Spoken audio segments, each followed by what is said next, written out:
Can you guys, what do you guys see there? The heavens declare the story of God, and the sky proclaims his handiwork. Thank you, Ebony. You get some narration work. All right, so it has been a few weeks since we have met. And I've said this so many times because I've been on the road so much. I just appreciate your patience with my schedule. You guys have really treated me quite well over the years. But we're nearing the end of our year-long study. Just again, amazes me that it's been this long. But in the first lesson on Leo, I posed the question, why did God choose the tribe of Judah?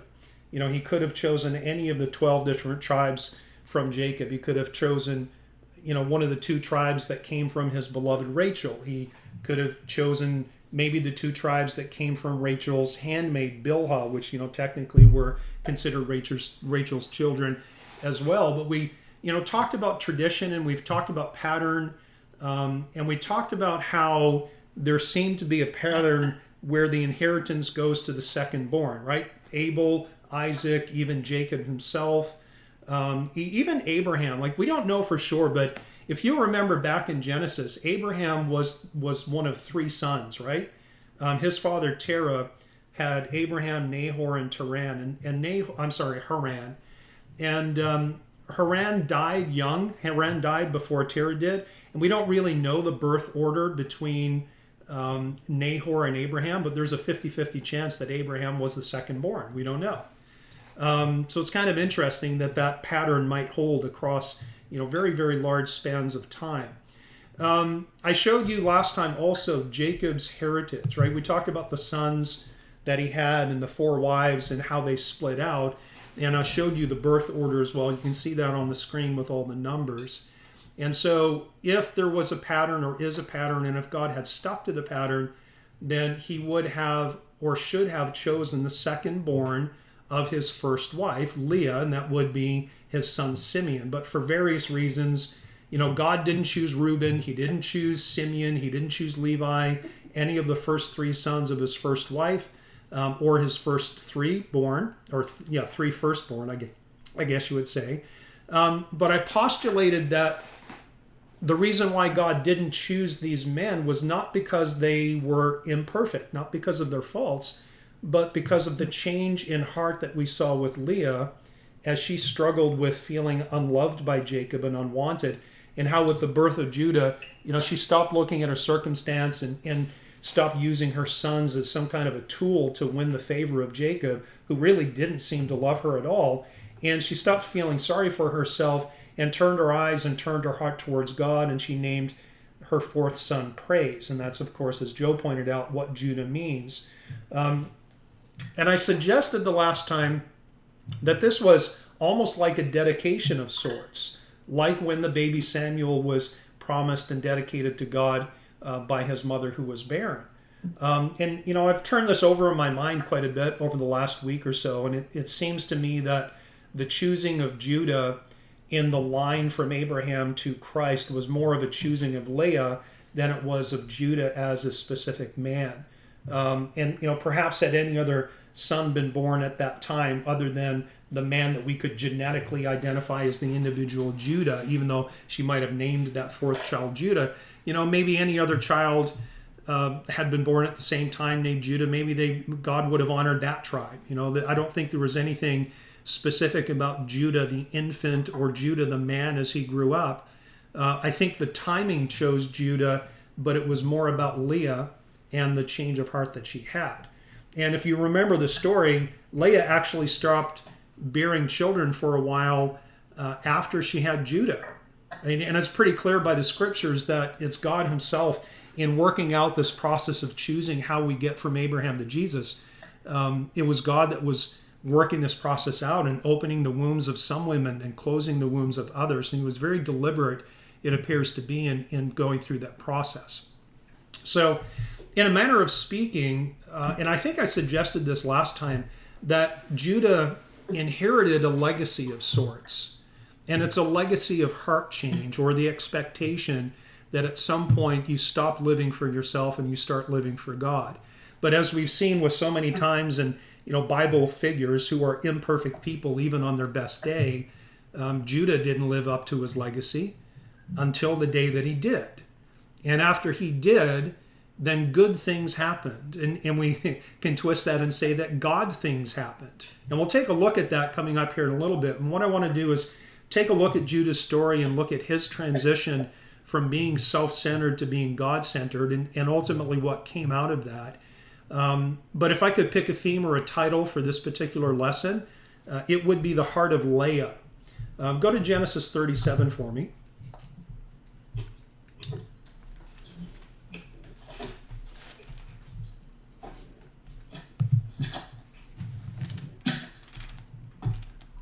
Genesis 37. So back in Genesis 35, Isaac dies and Jacob and Esau meet to bury him together, and their differences at that point have apparently been reconciled, right? And sorry, I'm trying to rearrange my windows here so I can see everybody and everything that I want to see at the same time. Give me 1 second. I think that will do it. So in Genesis 35, Isaac dies, Jacob and Esau meet together to bury him. And in context for the timeline, we're talking about, like Isaac was born in the year 2100 Anno Mundi, or after creation. He died in 2280. The Exodus would happen about 220 years later in the year 2500 after creation, right? Now, we're not going to read the whole story, and we have a fair amount of scripture to get through tonight if we can get through it. But Rachel eventually had the last two of Jacob's 12 sons, Joseph and Benjamin. And Joseph was maybe a few years old when Rachel died, giving birth to Benjamin. And those two boys, of course, were his favorites. And all of the other brothers knew it. And Joseph himself was quite insufferable, it seems, in his teens. He was a tattletale. He would bring bad reports of his brothers back to their father. And God, having chose him as an instrument to bring their family into Egypt, and we're told this later, Joseph himself says, it was God's plan to bring me here. He didn't hold anything against his brothers eventually.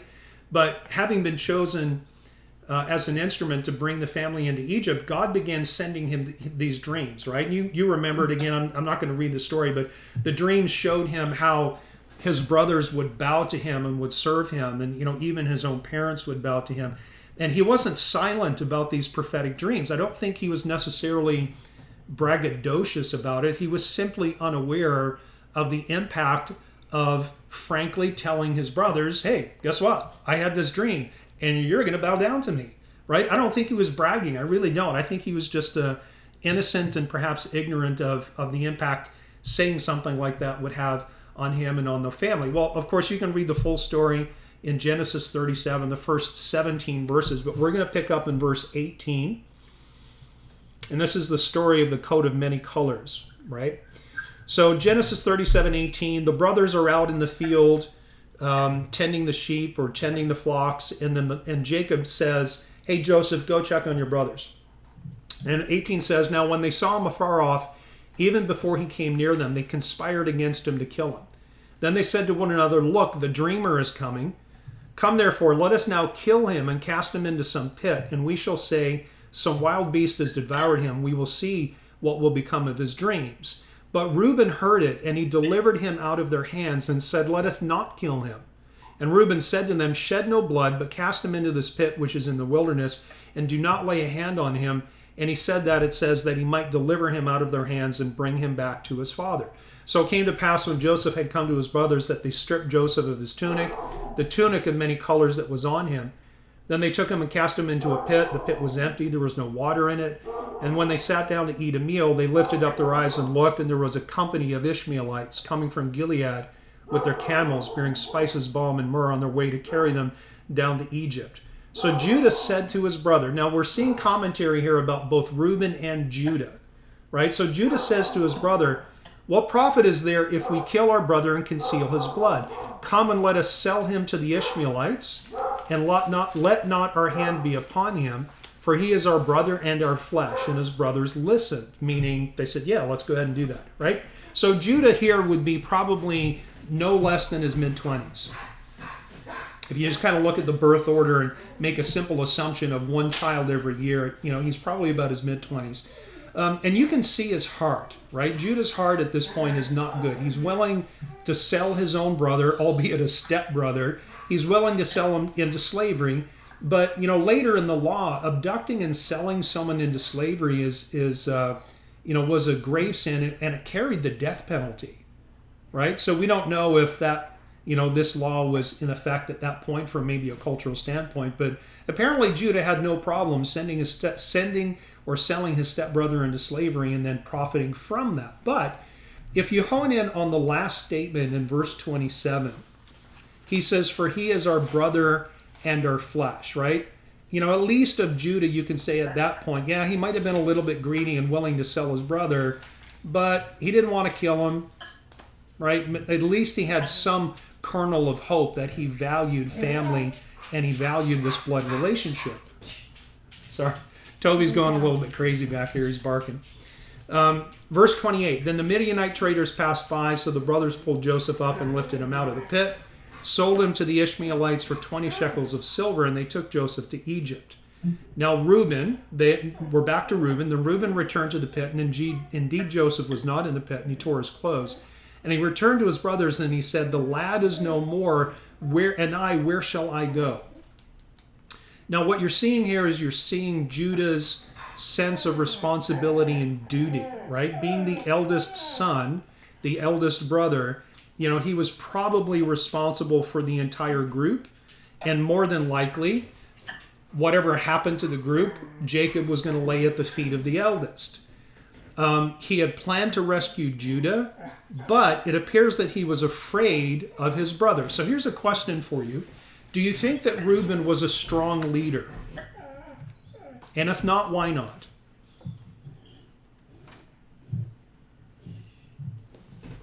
I would say yes, he was a strong leader, only in the sense of him being able to persuade his older brothers into selling Joseph to slavery versus killing him.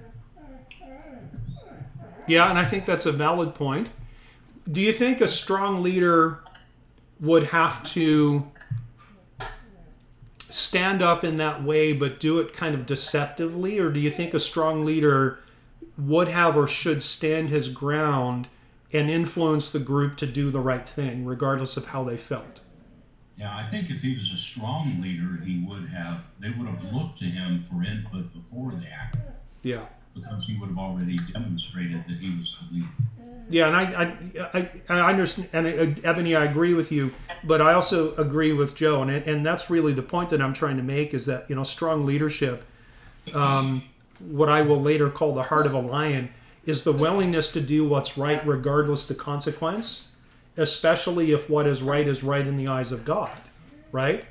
And, if you look at the story of Joseph and Jesus, the story of Joseph, a lot has been made over the years by commentators about the parallels between the lives of Joseph and the lives of Christ. Here we see Judah almost paralleling the role of the Pharisees, right?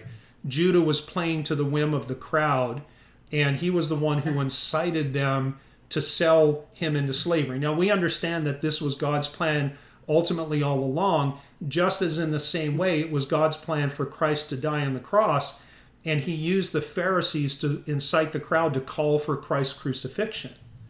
Right? Judah almost is playing a role that foreshadows the role that the Pharisees ultimately played in the death of Christ. So the story goes on in verse 31. They take his tunic, they kill the kid of goats, they dip the tunic in blood, and then they bring it back and they say to their dad, like, is this your son's cloak? And he says, yes, I'm bereft. And his father begins to weep. And it says in verse 36, now the Midianites had sold him in Egypt to Potiphar, an officer of Pharaoh and a captain of the guard. And it's interesting to me that out of the 10 brothers that were there, right, excluding Joseph himself and excluding Benjamin, who wasn't there and wasn't party to all of this, that out of the 10 brothers that appear to have been there, absolutely nobody stood up and said this is wrong. And what's worse is they colluded and cooked up an elaborate story And they stuck to that story for many, many years. And this includes Reuben, the firstborn, and it includes Judah, the one who was, in essence, dedicated to the praise of the Lord and the figurehead or the father of the tribe from which the Messiah would come. And that's not a good way to set the tone for how your family should run, is it? If the tribe of Judah was marked by the actions of Judah when he was young, that tribe wouldn't have had a very good reputation. So Judah was just as imperfect as his older brothers Reuben, and Simeon and Levi. And we talked about the reasons potentially why God may have not chosen them with the mistakes that they had made along the way in their lives. But, Judah was chosen despite his iniquity. And I think he was chosen not only because of the heart of his mother, but because later in his story we see him adopting the heart of Leah and displaying the heart of a lion. Now go to Genesis chapter 42. This is fast forwarding as the story of Joseph unfolds. He's sold to Potiphar and he excels. Potiphar's wife tries to seduce him and he refuses her, and so she screams and accuses him of trying to molest her, and so he ends up thrown in jail where he excels. Right? He ends up running the prison, controlling everything. He meets the king's, I think it's the baker and the cupbearer, and through all these different turns of events, eventually Joseph is released from prison to run the kingdom second only to Pharaoh himself, after he interprets Pharaoh's dreams of 7 years of famine, 7 years of plenty, with the 7 lean and the 7 fat cows, right? And as we get into Genesis 42 now, famine has hit the land and food is scarce. So Jacob decides that he's going to send his sons to Egypt to buy food. So this is where we pick up in Genesis 42 verse 1. When Jacob saw that there was grain in Egypt, Jacob said to his sons, "Why do you look at one another?" And he said, "Indeed, I've heard that there is grain in Egypt.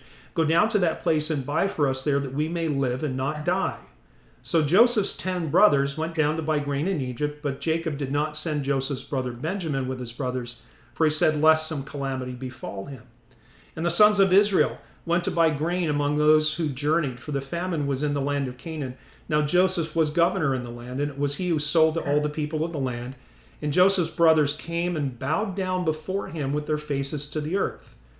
Joseph saw his brothers and recognized them, but he acted as a stranger to them and spoke roughly to them. Then he said to them, "Where do you come from?" And they said, "From the land of Canaan to buy food." So Joseph recognized his brothers, but they did not recognize him. So here's a question. Why did they not recognize Joseph, their own brother? He looked like a Egyptian. Yeah, well, first of all, he was older, right? Yeah. We don't know exactly how much older, but he was probably wearing, the garb and the robes of an Egyptian official. And I have a note here that says he was probably wearing guy liner too. Right? You look at all those, old Egyptian pictures and you see it in the movies, right? They're all just, the men wore makeup, right? But we'll see a little bit later that he actually spoke to them in Egypt, or in Egyptian. He spoke to them through an interpreter. Skip down to verse 14. This is where Joseph accuses them of being spies, and he throws them into prison, right? He says, verse 14, "But Joseph said to them, it is as I spoke to you, saying, you are spies. In this manner you shall be tested.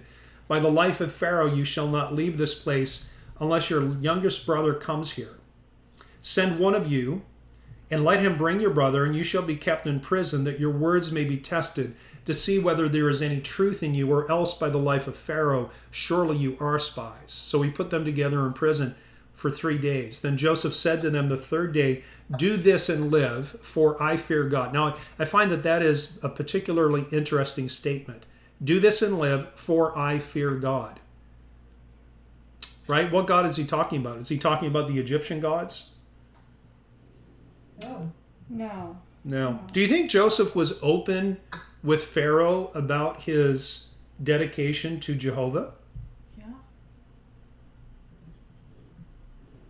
You asked a question.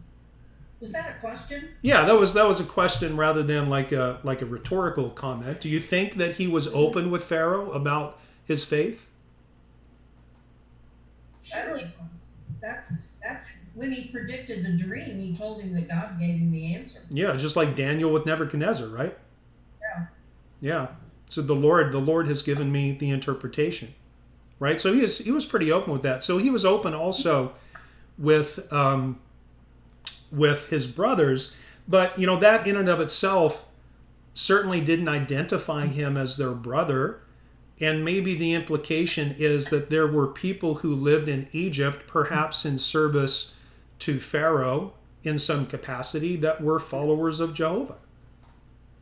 Right? Because if that was a very unique thing, the only person that they knew who would have made their way to Egypt was Joseph. So if that was a mark of distinction, they would have just gone, Joseph? Is that you? Right? So there's an implication kind of hidden in between that very, very simple statement, for I fear God. He continues on in verse 19, if you're an honest man, let one of your brothers be confined to your prison house, but you go and carry grain for the famine of your houses, and bring your youngest brother to me, so your words will be verified, and you shall not die. And they did so. Now this is the interesting part, right? This is where they start to remember what they did to Joseph. They said to one another, we are truly guilty concerning our brother, and are referring to Joseph. For we saw the anguish of his soul when he pleaded with us, and we would not hear. Therefore this distress has come upon us. Right? So that guilt was probably eating away at least at some of them for a very long time. But Reuben answered them, saying, did I not speak to you, saying, do not sin against the boy, and you wouldn't listen? Therefore, behold, his blood is now required of us. But they did not know that Joseph understood them, for he spoke to them through an interpreter, and he turned himself away from them and wept. Then he returned to them again and talked with them, and he took Simeon from them and bound him before their eyes. Now, is there any rhyme or reason as to why he chose Simeon?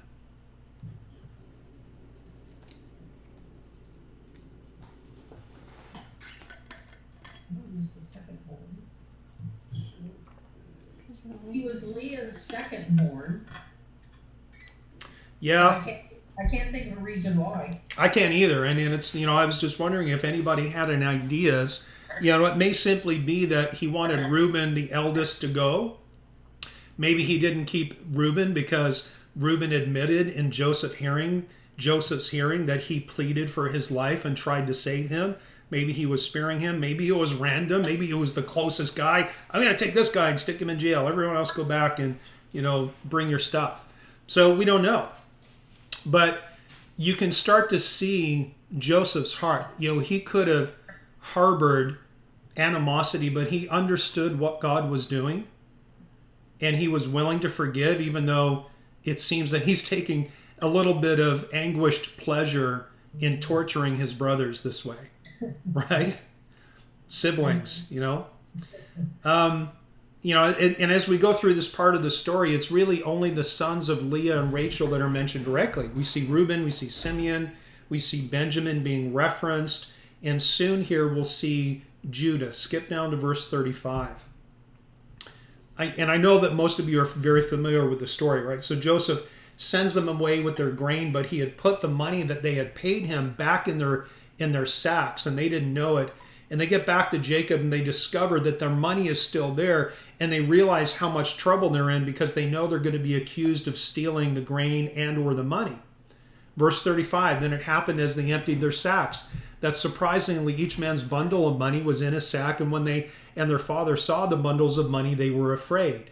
And Jacob their father said to them, you have bereaved me. Joseph is no more, Simeon is no more, and you want to take Benjamin. All these things are against me. But notice Reuben. Now Reuben is showing the heart of Leah. He's showing the heart of a lion here. He says, Reuben spoke to his father, and he said, kill my two sons if I do not bring him back to you. Put him in my hands, and I will bring him back to you. That's pretty powerful. But he said, my son shall not go down with you, for his brother is dead, and he is left alone. If any calamity should befall him along the way in which you go, then you would bring down my gray hair with sorrow to the grave. Right? In the past, Reuben had shown the heart of his mother in trying to save his brother from calamity. But until this point of the story, we haven't seen the courage that he needed to be that strong leader that I had asked about prior to. Let's continue in Genesis 43. Now remember, Simeon is still in prison. Now the famine was severe in the land. And we're not told how long it was between when they came back with the grain and when they decided to go back and talk to Pharaoh and see if they could get Simeon and get some more food. And it came to pass when they had eaten up the grain which they had brought from Egypt that their father said to them, "Go back, buy us a little food." But Judah spoke to him, saying, "The man solemnly warned us, saying, 'You will not see my face unless your brother is with you. If you send our brother with us, we will go down and buy you food. But if you will not send him, we will not go down. For the man said to us, you shall not see my face unless your brother is with you.' And Israel said, 'Why did you deal so wrongly with me as to tell the man whether you still had another brother?' And he said, 'The man asked us plainly about us and about our family. Is your father still alive? Do you have another brother?' And we told him according to these words. Could we possibly have known that he would say, 'Bring your brother down'?" Now this is where we start to see the shift, or a shift and a change in Judah. Then Judah said to Israel his father, "Send the lad with me, and we will arise and go, that we may live and not die, both we and you, and also our little ones. I myself will be surety for him. Right? The brother who was willing to sell his other brother to profit is pledging his own life now to save his other brother, to save Benjamin, because he saw what the loss of Joseph did. He started to think outside of himself and his greed and his need for profit, and he realized the gravity of the actions that the choice that he made had upon other people, particularly upon his father. Again, I will be surety for him. From my hand you shall require him. If I do not bring him back to you and set him before you, then let me bear the blame forever. For if we had not lingered, surely by now we would have returned the second time." And the father said, "If it must be so, then do this. Take some of the best fruits of the land in your vessels and carry down a present for the man, a little balm, a little honey, spices, myrrh, pistachios, almonds. Take double money in your hand and take back in your hand the money that was returned in the mouth of your sacks. Perhaps it was an oversight. Take your brother, arise, and go back to the man. And may God Almighty give you mercy before the man, that he may release your older brother and Benjamin. If I am bereaved, I am bereaved." So the men took that present and Benjamin, double money in their hand, and they went to Egypt, and they stood before Joseph. You know, we see these little caricatures of Reuben and Judah kind of going back and forth between almost, Joseph is the main character of this part of the story for sure, but we're seeing the focus of the story on Reuben and how he changes. Good heart, no courage, and then later, good heart, strong courage, and Judah, downright devious, deceptive, and greedy with no heart. And now what we're seeing with Judah is completely different. You see a changed man in both of them. But, in chapters 42 and 43, we see both of these brothers showing the heart of their mother Leah. But now we're starting to see that heart of a lion. Are you guys getting me? Is this... You're not Did I go dead for a while? Yeah. Yeah, but we missed that last 8 minutes. 42 and 43. Yeah. So what I was saying is that in chapters 42 and 43, we see both Reuben and Judah showing not just the heart of their mother Leah, but we see them showing that heart of a lion. And obviously with the terminology, you can kind of see where I'm going with this whole concept about these very pivotal historical figures having the heart of a lion, particularly Judah. So I want to talk about lions here for a second, right? We use lions as a symbol of courage, right?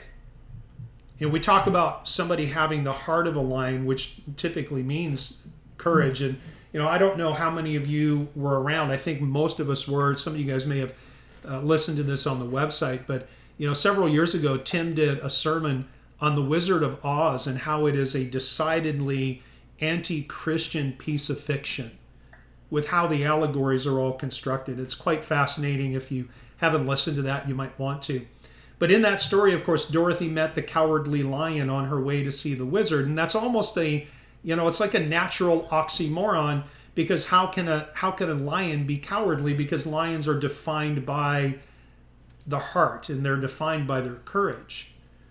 But it's really no wonder that a lion is a universal symbol of courage, because lions are considered both what's called an apex predator, and they're called a keystone species. Now, an apex predator, or as an apex predator, a lion has no natural enemies that regularly prey on them.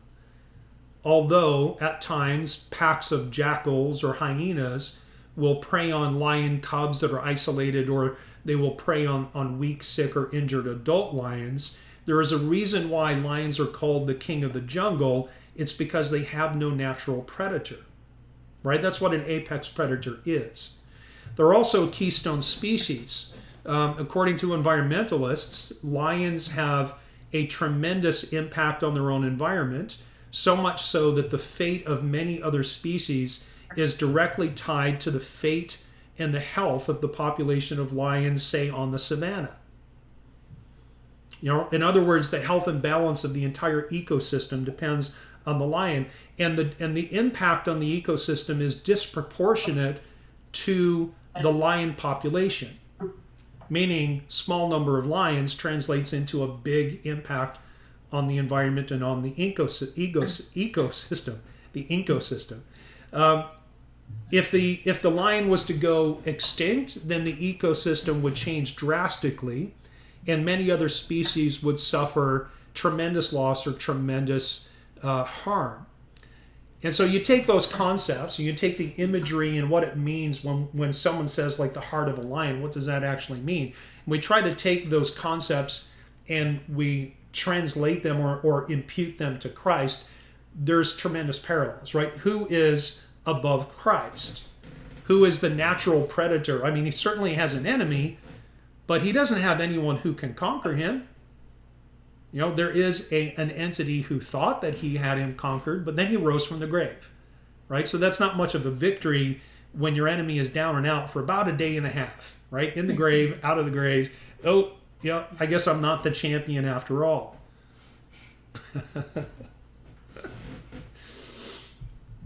So here's a couple of things about the lion. Like, we know that the lion, or the imagery and metaphor of a lion, is not the only way Christ is described in Scripture. He's described as the branch, right? And this relates directly to the branch that we see in the icon of Virgo, where she's holding a branch in her left hand and scattering seed out in towards the Milky Way. We see him referred to as a lamb, being Aries. And here, obviously, in this part of the study, we see him referred to as Leo. And in fact, I want you to go to Revelation chapter 5, because we see two of these icons, the lamb and the lion, mentioned together in one sequence. And I want to use this as kind of a pivot verse to go look at a couple of things in the Old Testament that I think are interesting as we start to look at this imagery of the lion of the tribe of Judah. So Revelation 5:1, this is in the throne room in heaven. And I saw on the right hand of him who sat on the throne, that would be the Father, a scroll written inside and on the back, sealed with 7 seals. Then I saw a strong angel proclaiming with a loud voice, "Who is worthy to open the scroll and loose its seals?" And no one in heaven or on earth or under the earth was able to open the scroll or to look at it. So I wept much, because no one was found worthy to open and read the scroll or to look at it. But one of the elders said to me, "Don't weep. Behold, the Lion of the tribe of Judah, the Root of David, has prevailed to open the scroll and to loose its 7 seals." And I looked, and behold, in the midst of the throne and of the 4 living creatures, in the midst of the elders, stood a lamb as though it had been slain, having 7 horns, 7 eyes, which are the 7 spirits of God, sent out into all the earth. Then he came and took the scroll out of the right hand of him who sat on the throne. So in 2 different verses 5 and 6, we really see the 3 different icons for the most part. Now, the reference to the Root of David the root of Jesse. Out of the root of Jesse comes a branch, and that branch relates back to Virgo and Sarah and the Abrahamic covenant. So we have all three Mazzaroth signs that relate to Christ in two different verses right next to each other, which I think is somewhat astounding. Now, in this reference to the line of the tribe of Judah, there's an obvious reference to something that we've already read back in the Old Testament. Can anyone tell me what that reference is? What do you mean by that? Where in the Old Testament do we see Judah and lion being related to each other? I don't know if it's right, but I have Isaiah 11 written next to that verse. Okay, I'm actually thinking Genesis 49, which is Jacob's deathbed blessing and prophecy over his boys. So go back to Genesis 49.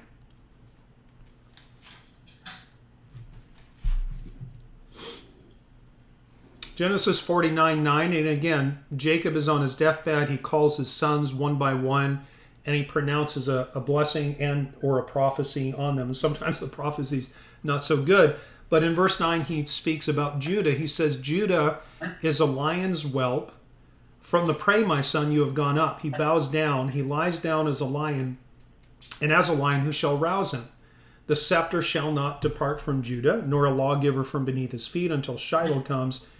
And to him shall be the obedience of the people, or again, the Septuagint says the expectation of the nations. And this is probably the primary verse. Like if you went to most Christians who knew even a reasonable amount about the Old Testament, and you showed them the statement in Revelation 5 about the line of the tribe of Judah and asked them what that reference is towards, they would probably bring you here to Genesis 49:9, and that would probably be a very good thing to do. But I have a couple of questions. The first question is, here in Genesis 49:9, so Judah he's not called a lion, he's called a lion's whelp. So what is a whelp, and what's the significance of that word?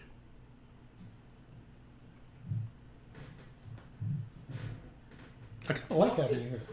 Can you hear? What's that? Whelp is a son. It is a son. Yeah, and so what is the son of a lion called?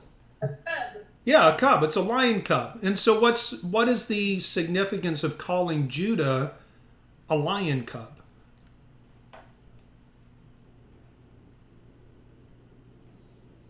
That he would be the son of a lion. True. But what's the difference between a whelp and an adult lion? Size. Size, yeah. Is a lion cub? Go ahead, Ebony. What's that? One is a king. One would rule over the other. So Yep. a father is over his son. True. A father is over a cub. Yep. What else? So in terms of let me just say it. Is a cub not immature or impulsive and in need of training? Yes. Yeah. Right? So does this refer to Judah the man or Judah the tribe? Or Judah as it relates to the faithful nation after the nation split in two post Solomon's death? Or does it relate to all of them in some way? How do we know? I would say the last one. Yeah, probably all. Like at least we could make some stuff up, right? Just to make it look like it fits. So, let's talk about the idea of this relating to the tribe of Judah first. I mean, we just looked at Genesis 49. That's the obvious reference. Is anybody else aware of any other reference or any other verse which mentions or involves Christ, lion, and Judah? Micah 5:8. Read it for me, because it's not on my list. Go ahead. The remnant left in Israel will take their place among the nations. They will be like a lion among the animals of the forest, like a strong young lion among flocks of sheep and goats, pouncing and tearing as they go with no rescuer in sight. Wow. Very cool. Yeah. Anybody else have any verses? No, it's like unfair questions.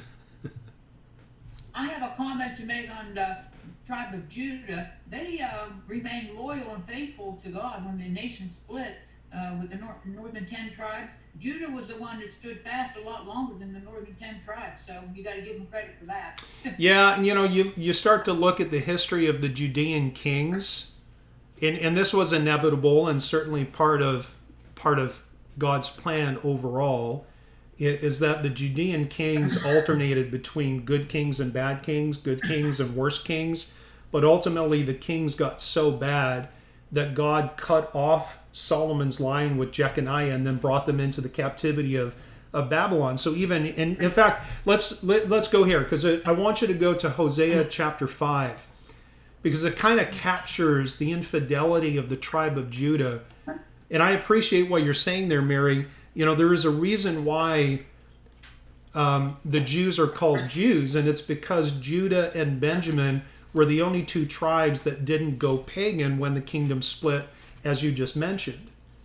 Now, the prophet Hosea, we're in chapter 5. The prophet Hosea lived in the, like 700s, like the early 8th century BC. And again, to give you some time markers, that was a couple of hundred years after David, after the kingdom had split. And it was a couple of hundred years before Daniel in the Babylonian captivity. So kind of in between those two markers at bookends, right? The split of the kingdom and then the Babylonian captivity. So Hosea 5:1 says, "Hear this, O priests. Take heed, O house of Israel. Give ear, O house of the king, for yours is the judgment, because you have been a snare to Mizpah and a net spread over Tabor. The revolters are deeply involved in slaughter, though I rebuke them all." Now, who's speaking? Is this Hosea? It's the Lord. Yeah, so if you remember in Tim's lesson today on Revelation, he talked about that reference in, was it Isaiah? When he was talking about the prophets were speaking, the Spirit of Christ was in them. First Peter. Was that First Peter? But then he referenced like the Old Testament prophets, whether it was Isaiah or Elijah. When they were speaking on behalf of God, it was the Spirit, it was the Holy breath and the presence of Christ that was speaking through them. And so these words were, we say that this is Hosea saying this, but he's speaking the words upon the let's say the empowerment or the presence of the pre-incarnate Christ, right? So in verse 3, "I know Ephraim, and Israel is not hidden from me." And this is talking about the northern 10 tribes that revolted. "For now, O Ephraim, you commit harlotry. Israel is defiled. They do not direct their deeds towards turning to their God, for the spirit of harlotry is in their midst, and they do not know the Lord. They do not direct their deeds toward turning to their God, for the spirit..." I'm sorry, I just read that. "The pride of Israel testifies to his face. Therefore Israel and Ephraim stumble in their iniquity." And notice this, Judah also stumbles with them. Drop down to verse 10. "The princes of Judah are like those who remove a landmark." And then that's just a way of saying that they've lost their way. "I will pour out my wrath on them like water. Ephraim is oppressed and broken in judgment, because he willingly walked by human precept. Therefore, I will be to Ephraim like a moth," and the imagery there is a moth will consume fabrics and destroy clothing and material. "I will be to Ephraim like a moth, and to the house of Judah like rottenness. When Ephraim saw his sickness and Judah saw his wound, then Ephraim went to Assyria and sent to King Jareb, yet he cannot cure you nor heal you of your wound." And here's the key verse or verses. "For I," and this is Christ talking, this is the pre-incarnate Christ, "For I will be like a lion," the Septuagint says panther, to Ephraim, "and like a young lion to the house of Judah. I, even I, will tear them and go away. I will take them away, and no one shall rescue. I will return again to my place till they acknowledge their offense. Then they will seek my face. In their affliction, they will earnestly seek me." So again, who's speaking? This is the pre-incarnate Christ. And here we see forgive the Disney reference, here we see the Lion King chastising his whelp. He says, Judah, you have stumbled, and I am going to be like a wound, an open sore. I'm going to be like rottenness to you. To Ephraim, I'm going to consume them. And then he says, I'm going to tear them and go away. I will take them away and nobody will rescue them. And in fact, we didn't read it, but look at verse 7. It says that Ephraim and Judah, or Israel and Judah, had begotten pagan children. I mean, he's looking at his whelp. He's looking at Judah. Now in this context here, we're talking about the southern tribes, right? So it's a little bit more than just the tribe of Judah. Judah and Benjamin and any one of the other tribes that align themselves with true Judaistic faith. So here we see the father lion chastising his son for all the mistakes, for his iniquity. And he's making some pretty strong statements like, I will tear them and go away. I will take them and no one shall rescue. So here's a question that I have for you. In verse 14, when he says, I will tear and go away, is he referring to the Babylonian captivity, which comes in about 200 years or so? Or is he talking about the second exile period that began in AD 70? And how can we know the difference?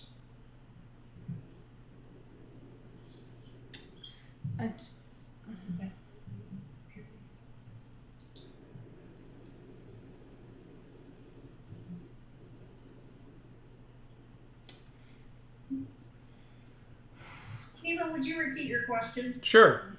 The question is in verse 14 and 15, when he says, I will tear them and go away, I will take them and no one shall rescue, I will return again to my place until they acknowledge their offense, then they will seek my face. Is he talking about the Babylonian captivity, which is going to come in about 200 years after this prophecy? Or is he talking about the second exile that began in AD 70 that the Jews are still in today? Second exile. Why would you say that? Because I have it written down. Because Jesus did that.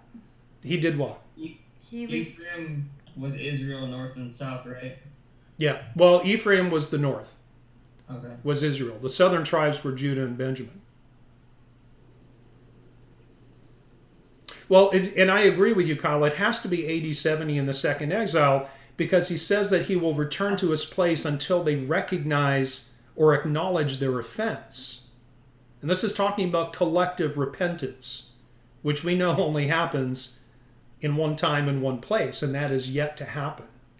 Right? The Babylonian captivity had a time limit that was already set, that was based on 70 years, 1 year for every year that they didn't honor the land Sabbaths.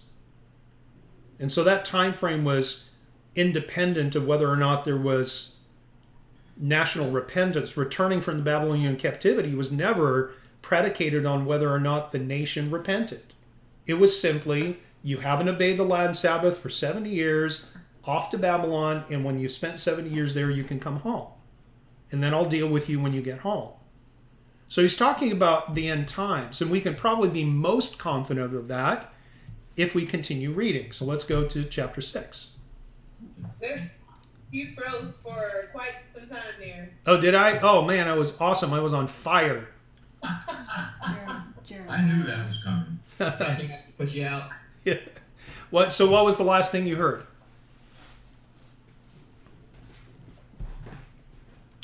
What was the last thing you guys heard? Well, you agreed it had to be after 1870. That was it. Oh, really? So I froze way back there? Okay, let me go back. So, so it has to be AD 70 because he says that he will return to his place until they acknowledge their offense. And he's talking about collective repentance, national repentance, which we know only happens at the end times. And furthermore, the Babylonian captivity had a countdown timer that was set at 70 years because of the land Sabbath issue. The Jews didn't allow the land to lie rest for 70 years, so 1 year for every year of a missed land Sabbath. And so that Babylonian captivity was the return from that was never predicated on any form of national repentance. It was almost as if God said, after 70 years you can come home, and then I'll deal with you when you get back in the house. And that's actually probably a good way to say it, because it was all about the restoration of the temple at that point anyways. But we can probably be most confident that this is talking about the end times by looking at the next verse in chapter 6, right? Continue reading. He says, "Come and let us return to the Lord, for he has torn, but he will heal us. He has stricken, but he will bind us up. After 2 days he will revive us. On the third day he will rise us up, that we may live in his sight. Let us know, let us pursue the knowledge of the Lord. His going forth is established as the morning. He will come to us like the rain, like the latter and the former rain to the earth." And so this is, Hosea's 3-day prophecy, where the 2 days or the 2,000 years between Christ's crucifixion and his return, and the third day is the kingdom. Right? So the immediate context pretty much demands that verses 14 and 15, where he talks about being a lion to the house of Judah, and as a lion he's going to rip them apart, and nobody can rescue them from his chastisement until they repent. And so when we go back and we see that reference in Revelation where we see the Lion of the tribe of Judah, the obvious reference is to look at Genesis 49 and the prophecy about Judah being the tribe from which the Messiah comes. But I think there's also an element that the Lion of the tribe of Judah is the lion, the father lion, the lion king, if you will, chastising the lion's whelp, which is the tribe of Judah, which became the nation of Israel, because it was the only one who stood faithful and true, even though over time they stumbled, they fell, they were spiritually unfaithful, they fathered pagan children, just like the northern tribes did. Questions or comments, or did I blank out on that one too? No, you didn't blank out. Okay. In verse 15, Jesus said there, he said, "In their affliction they will earnestly seek me." What affliction is he talking about? The tribulation. Which part? First half or second half? Second. Kathy says second. Why? Because that's when the Antichrist rule is going to be the worst. They'll flee, oh, wait a minute. They might have been fled by then. Speak up, though. It could be either. I don't know. Anybody have any strong thoughts? First half, second half? I think first half, only because they're going to be made aware with the restoration of the temple and the sacrifices and all of those things that who Christ is. And the two witnesses will be teaching. Yeah, so if you were to characterize the tribulation, first half versus second half, where's the true affliction going to happen? Affliction, second half. Yeah, it's the second half, right? And I would fall down on the side of the second half, simply because we see at the midpoint of the tribulation, we see the faithful Jews, 12,000 of each 12 tribes, being sealed on their foreheads. We see them being protected. But nevertheless, they will be trampled. And it's only after the heavy affliction of the second half of the tribulation that we see the national repentance, which is really what is in view here when Jesus is talking about himself as being the lion and chastising Judah, the lion's whelp. So it's kind of a little bit of, are you guys all there? That part, and you said it was definitely the second half. Well, I mean, that's my opinion. I don't know that I will say definitely, but that's my opinion. And in trying to relate this back to, this theme of the heart of Leah, the heart of a lion, the reason why, Judy, I think that it is the second half, it's because at some point, the faithful remnant of believers, not just Judah, but all of the tribes that are, the people of the tribes that are all sealed, plus all those who are adopted into the family of Abraham, eventually everybody has to find the heart of a lion. Everybody has to get their eyes off themselves and the potential affliction, and they have to focus on God and strength and persevering and overcoming. So that's, a little bit about, the tribe of Judah, and even the tribe as it represents the entire nation throughout most of the Old Testament. Agents, but then I realized there's no one that can pick agents, so I was like, nope. Hello? I can. What? Is that Walter? No, I think that was something Kyle said like 5 minutes ago. Kyle, can you hear me? Yeah. That was weird. Sound like Kyle. It didn't sound like Kyle? No. Is that No. Walter? It didn't sound like Kyle to me either. No. I don't know. I mean, I don't know who else it would be. You guys are all freaking me out. It's really dark outside. There's lights. Do you see lights? I'm here. All right, just a couple more things. So what about Judah the man? I want to try to bring this back around full circle to Judah the man. Where did Judah find the heart of a lion, where he was the one who was willing to do what was right no matter the cost? When he saw his father's pain at the loss of Simeon as well as Joseph. You sure? You sure? Are you sure about that, Joe? No.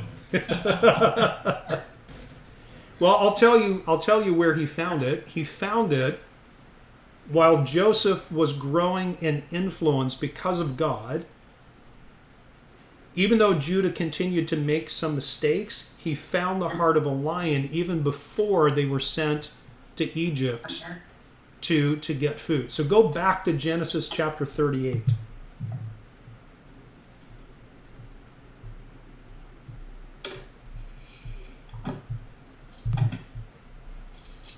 So Genesis 38, we're going back in time a little bit. It came to pass at that time that Judah departed from his brothers. Now this is while Joseph was in Egypt, before the famine. Judah departed from his brothers and visited a certain Adulamite whose name was Hira. And Judah saw there a daughter of a certain Canaanite whose name was Shua, and he married her and went into her. She conceived and bore a son. His name was Er.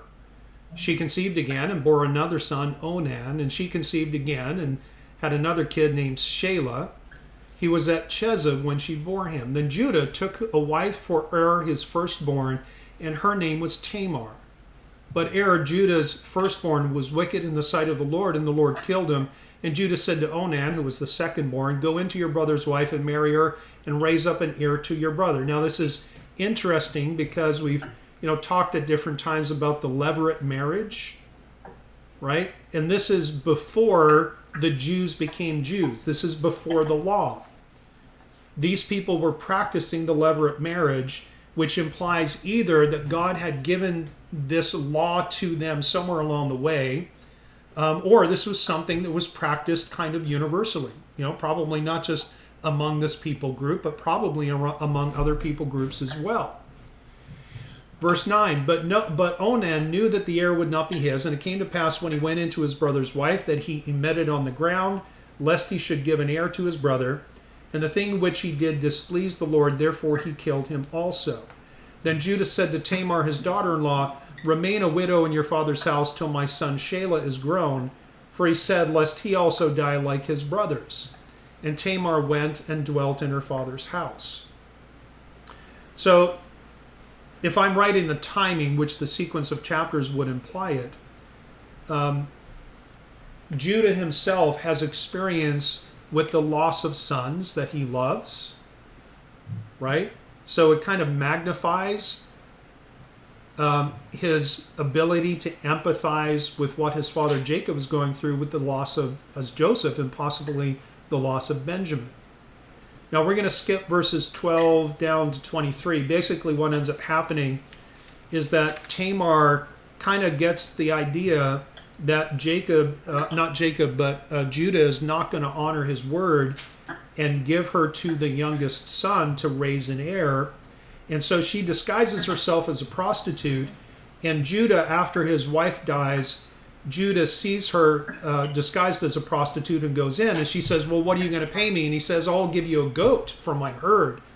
And she said, well, how do I know you're going to send it to me? And he said, well, what do you want? And she said, well, give me your signet ring and give me your staff, and I'll hold that until you send me the goat. And he said, fine. So he's intimate with her. She gets pregnant. And then 3 months later, we'll pick this up in verse 24. And it came to pass after 3 months that Judah was told, saying, Tamar, your daughter-in-law, has played the harlot. Further, she is with child by harlotry. So Judah said, bring her out and let her be burned. When she was brought out, she sent to her father-in-law, saying, by the man to whom these belong, I am with child. And she said, please determine whose these are, the signet and the cord and the staff. So Judah acknowledged them and said, and quote, this is it, she has been more righteous than I. There's his humility. There's his moment. Now, there's a reason this particular story is here at this time in the flow of events, in the sequence. This is the moment where Judah gets the heart of a lion, where he's willing to be humble and to do what's right, no matter what it's going to cost him. She has been more righteous than I, because I did not give her to Shelah my son, and he never knew her again. Now it came to pass at the time for giving birth that, behold, twins were in her womb. And so it was, when she was giving birth, that one put out his hand, and the midwife took a scarlet thread and bound it on his hand, saying, this one came out first. Then it happened, as he drew back his hand, that his brother came out unexpectedly, and she said, how did you break through? This breach be upon you. And therefore she called his name Perez, which means breach. Afterwards his brother came out, who had the scarlet thread on his hand. His name was called Zerah. Now, I guess in reality it's impossible to say if this actually was Judah's turning point, but it is the intervening story between Judah, the brother selling slave trader, and Judah, the brother willing to give himself as a slave to save somebody else. It's the only story about Judah in between those two very different presentations of who the man Judah is. And again, I suggest that this is his heart of a lion moment. This is where, like his mother Leah, this is the moment that he said, it's not about me, and I've done something horribly wrong, and I'm willing to admit it. And then after this, we see him willing to give himself for Benjamin. Now, ultimately, what came out of Leah's heart of a lion moment, where she named Judah praise because she got her eyes off herself, what came out of that was the election of the tribe of Judah to bring us the Messiah. If this truly is and was Judah's heart of a lion moment or story, what ultimately came out of this story with respect to the line on the way towards the Messiah? Does anybody know?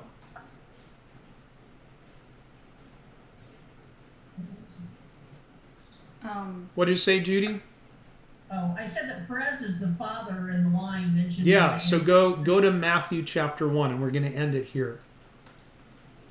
I was afraid I was wrong again, so I didn't want to say that. Listen, I'm wrong all the time, so speak it out. Matthew chapter 1. This is Matthew's genealogy. The book of genealogy of Jesus Christ, the son of David, the son of Abraham. Abraham begot Isaac. Isaac begat Jacob. Jacob begat Judah. Obviously, that was by Leah and his brothers. Judah begot Perez and Zerah by Tamar. Perez begot Hezron. Hezron begot Ram. Ram begot Amminadab. Amminadab Nahshon. Nahshon Salmon. Salmon Boaz by Rahab. Boaz begot Obed by Ruth. Obed begot Jesse. And Jesse begot David the king. And then off we go to the Messiah. So when I see this phrase, the line of the tribe of Judah, to me now it's no longer just about Jacob's prophecy in Genesis 49. It's about that prophecy in Hosea where the Lion of the tribe of Judah himself speaks to the whelp, the tribe of Judah, and says, you are full of iniquity, you have stumbled with Israel, with Ephraim, and I am going to tear you. You know, even the language implies the ferocity of a lion, doesn't it? And it places that at the end times, which is, aside from Genesis 49 and that, somewhat oblique, somewhat direct reference to the Lion of the tribe of Judah, it becomes very concrete and very crystallized in Revelation 5, where it links the Lion of the tribe of Judah with the root of David, with the Lamb, and with the branch, all encapsulated into those two verses. And so ultimately what came out of Judah's moment where he found that heart of a lion was the birth of one of the progenitors of the Christ. But you see how it's linked. Like every time somebody does what Leah did, and they change their heart, they change their character, they change how they think, they change their focus. In this case, God things happen, right? The birth of Perez and on through the genealogy. And then, so what's the lesson for us? Honestly, I don't know. I mean, I read these stories, and sometimes these stories may not have direct applicability to, me and in my life at this moment. But what it has done for me is it's made me start to think about the things in my life where I'm too focused on myself and my circumstance. And I want to have that heart of Leah. I want to have that heart of a lion. I want to have the courage each and every time to do what's right in God's eyes. Damn the cost. Forgive my language. And I think ultimately that's the lesson when we try to really understand the fullness of what it means to be the Lion of the tribe of Judah.